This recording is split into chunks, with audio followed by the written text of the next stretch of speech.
Assalamualaikum, hai teman-teman. Hari ini kita akan melihat lobster laut asli Aceh yang diambil langsung dari pesisir Samudra Hindia.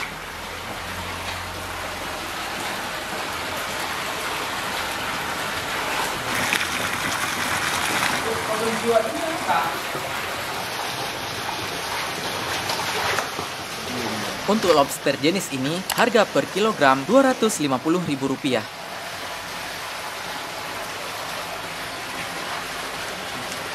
Dalam 1 kilo, jumlah lobsternya variatif, tergantung ukurannya.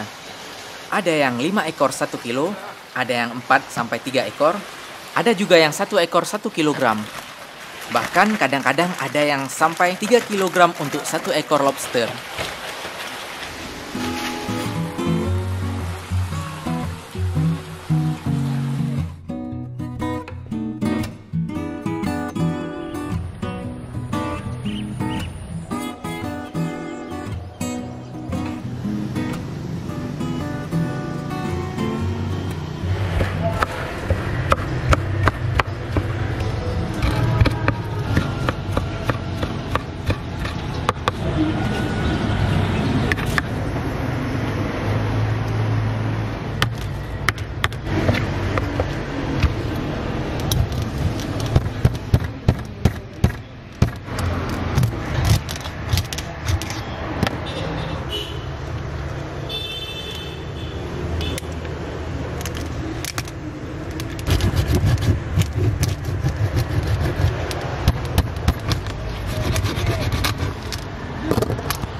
Sekian sharing dari kita, semoga bermanfaat.